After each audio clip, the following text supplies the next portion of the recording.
Hi, welcome to part 2 of the give and take video. In part 1, we covered 4 things. What is the give and take principle? What is the giving myth that actually givers don't finish last but they win in life? The third part was how do givers end up winning in life? And then the fourth part was why is becoming a giver hard? Today, we'll start with the question of how to do giving in the right way so that you do it in a way that it leads to success and it leads to it becoming an effective strategy. The first part is that you have to do giving in a manner that you don't burn yourself out, you don't kill yourself out. For that, you have to learn to do two things.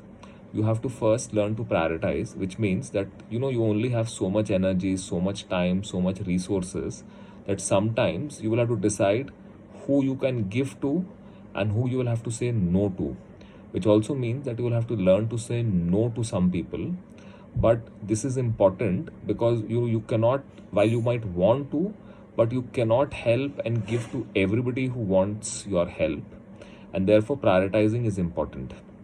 The principle you can use for prioritizing is to keep in mind that who are the people who love you and who are most important for you, and you should make sure that your giving is always available for them first before you come to the next set of people.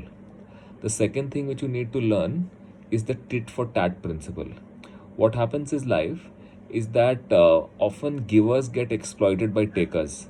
They keep giving to takers and takers keep taking away from them, and you end up getting exploited. And this is a bad way of giving, and you end up becoming a loser in life. So it's very important to use what Adam Grant calls the generous tit for tat principle. As the name itself implies, it means that you can give once, but if the other person doesn't reciprocate ever and is only trying to take, then you should stop giving. You should also become a taker and start mirroring their behavior, which means that if they keep taking, then you also should not give to them. But you should also be ready that if they become a giver at some stage, then you should also go back to giving. This ensures that you don't waste all your resources on people who don't need it, who are only there to exploit it and take from you. The third very important lesson in becoming an effective giver is called sincerity screening. We often make this mistake of thinking that people who talk well, who talk nicely, who are more agreeable are givers, and the others who are disagreeable or who argue with you are takers. But that is not the reality, as Adam Grant again shows in his book. And that is one mistake we should not make, because if you identify givers and takers incorrectly, then you'll end up giving to the wrong people and not giving to people who actually need it. These are the three things which you need to become good at to become an effective giver. And by becoming an effective giver, you really make it a successful mantra in your life. Now, coming to the last question, which is that how do you become good at giving? Like, how do you embrace it fully so that you don't fake it? And this is where the self-labeling hack comes in very handy.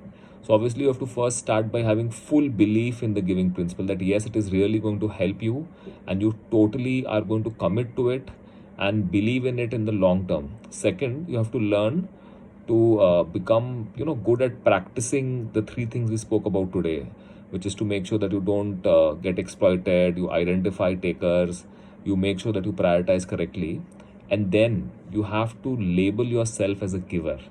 And this is where the cognitive dissonance kicks in, and by reminding yourself every day that you are a giver, you start behaving like one very naturally. And every time there is a behavior which is not consistent with giving, you will have a cognitive dissonance which will stop you from not acting like a giver in the true way.